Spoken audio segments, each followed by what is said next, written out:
Welcome to live steno classes. आपका dictation प्रारंभ होगा 5 सेकंड बाद।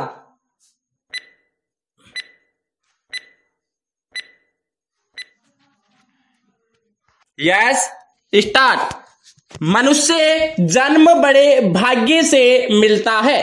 84 लाख योनियों में मनुष्य जन्म को ही देव दुर्लभ कहते हैं क्योंकि मनुष्य को छोड़कर अन्य सभी योनियों को भोग योनि कहा गया है। भोग योनि में रहकर जीव भोगों के बंधन में पड़ा रहता है। वह भोगों को भोगने के लिए विवश होता है क्योंकि भोगों के बंधन से मुक्त होने की उसमें अभिष्पा ही नहीं होती अभिलाषा ही नहीं होती। एक पशु स्वाभाविक रूप से भोगों को भोगने के लिए बाध्य होता है विवश होता है। उसमें न तो मुक्ति की अभिप्सा है और न ही अभिलाषा। इसीलिए वह कोटिस जन्मों पर प्रारब्धजन्य भोगों के बीच असहाय अवस्था में ही पड़ा रहता है। विराम पेरा।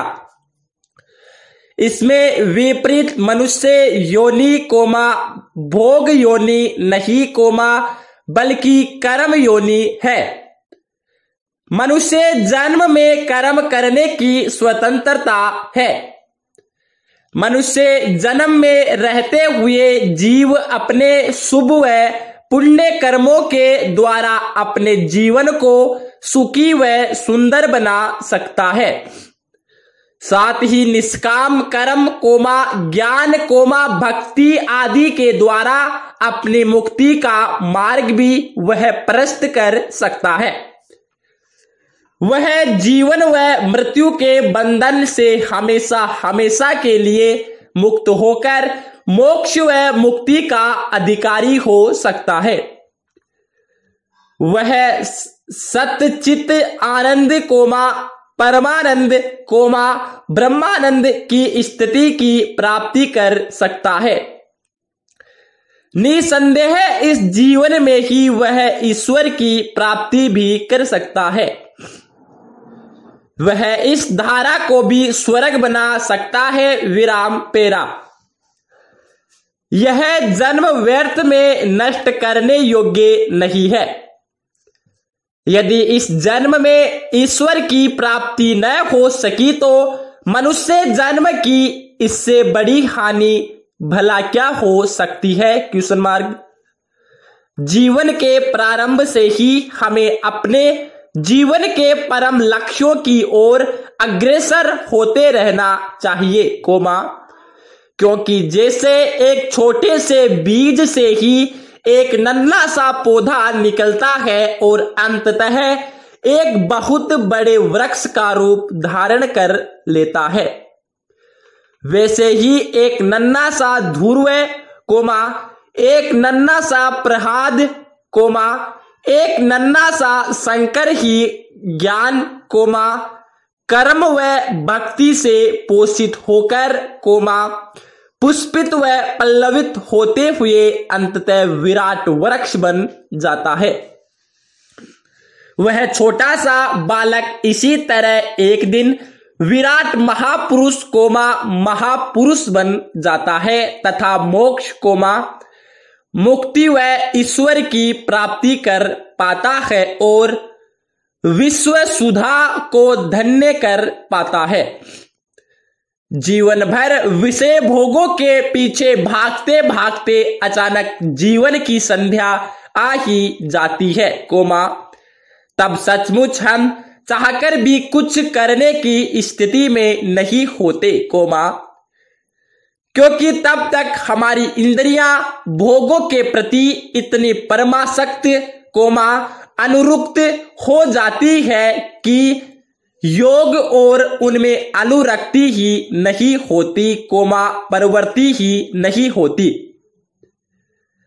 तब ज्ञान कर्म भक्ति के प्रति हमारी प्रवृत्ति ही नहीं होती अनुरक्ति ही नहीं होती अभिप्सा ही नहीं होती। विराम पेरा। जिस खेत में जीवन भर कामनाओं कोमा वासनाओं व भोगों के बीज बो गए हो कोमा उसमें अंत में मुक्ति व मोक्ष के वट वृक्ष कैसे उग पाएंगे? Question mark. वैसे बीज तो हमें आरंभ से ही बोने होंगे। ज्ञान कोमा कर्म व भक्ति के प्रभाव से यदि हमने बाल्य अवस्था से ही मन को नियंत्रित कर लिया कोमा तो फिर भोगों के मध्य भी मन कभी विचलित नहीं हो सकता। श्री रामकृष्ण परमहंस देव कहा करते थे, जब तक पौधे छोटे होते हैं कोमा तब तक उन्हें पशुओं से बचाने के लिए बाड़े के अंदर घेर कर सुरक्षित रखना होता है। जब वही पौधे एक दिन बड़े वृक्ष कोमा विराट वृक्ष बन जाते हैं कोमा तब उस वृक्ष से हाथी को भी बांध दे तो कोई बात नहीं कोमा, क्योंकि हाथी भी अब उस वृक्ष को उखाड़ नहीं सकता। तब उस वृक्ष को किसी बाड़े की आवश्यकता नहीं होती। विराम पेरा। हमारा मन भी कुछ ऐसा ही है। इसे साधने के लिए ज्ञान कोमा कर्म व भक्ति की चाहे चार दीवारी में कोमा बाड़े में रखना होता है। जब मन इनके प्रभाव से नियंत्रित हो जाता है तब फिर संसार के लाखों आकर्षणों कोमा प्रलोभनों के बीच रहकर भी मन निर्लिप्त व अनासक्त ही बना रहता है। यदि हम जीवन भर धन कोमा भोग कोमा ऐश्वर्य कोमा घर द्वार कोमा स्त्री पुरुष आदि के प्रति आसक्त बने रहे तो अंत में हमारी यही आसक्ति हमारे लिए बंधन का कारण बनेगी। फिर हम मुक्त कैसे हो सकेंगे? Question mark. जीवन भर भोगों की गुलामी करने वाला अंत में मुक्त कैसे हो सकेगा? Question mark. इन भोगों से मुक्ति होते ही कोमा अनासक्त होते ही हम जान लेते हैं कि असली आनंद भोगों में नहीं कोमा बल्कि मुक्ति में है। स्वामी विवेकानंद ने ठीक ही कहा है कि मानसिक और भौतिक सभी विषयों से आत्मा को पृथक कर लेना ही हमारा लक्ष्य है। इस लक्ष्य को प्राप्त हो जाने पर आत्मा देखती है कि वह सर्वदा ही एकांकी रही है और उसे सुख बनाने के लिए अन्य किसी की आवश्यकता नहीं। जब तक अपने को सुखी बनाने के लिए हमें अन्य किसी की आवश्यकता नहीं होती कोमा तब तक हम दास हैं कोमा हम गुलाम हैं। जब जीव जान लेता है कि वह मुक्त है कोमा तब उसे अपनी पूर्णता के लिए कोमा आनंद के लिए अन्य किसी की आवश्यकता नहीं होती। तब उसे केवल्य लाभ हो जाता है। विराम पेरा। मानव जीवन की गरिमा को प्रकाशित करते हुए परम पूज्य गुरुदेव युग ऋषि श्री राम शर्मा आचार्य जी लिखते हैं, मनुष्य इस सृष्टि की सर्वश्रेष्ठ रचना है।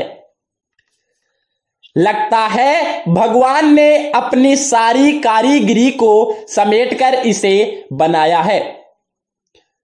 जिन गुणों और विशेषताओं के साथ इसे भेजा गया है कोमा वे अन्य किसी प्राणी को प्राप्त नहीं है। स्वयं निराकार होने के कारण उसने मनुष्य को अपना मुख्य प्रतिनिधि बनाकर सृष्टि की देखरेख के लिए भेजा है। उसे अधिक सुविधाएं और शक्तियां इसलिए दी गई है, ताकि वह उसके विश्व उद्यान को सुंदर, सभ्य और खुशहाल बनाते हुए अपने जीवन के परम लक्ष्य मोक्ष, मुक्ति व ईश्वर की प्राप्ति कर सके। निसंदेह है यह मानव जीवन सौंदर्य से परिपूर्ण है, किंतु मनुष्य को इस सौंदर्य की अनुभूति तभी हो सकेगी, जब वह वासना से पूर्ण तमस का विनाश कर सकेगा। महर्षि अरविंद का भी यही मत है कि मनुष्य जब अचेतन या अवचेतन की वासनाओं, विकृतियों और कुंठाओं से ऊपर उठकर चेतन के स्तर पर अधिष्ठित होता है, तब वह चेतन से आरोहण करके अति चेतन मन के दिव्य स्तर पर पहुंच जाता है। पूर्ण विराम। धन्यवाद।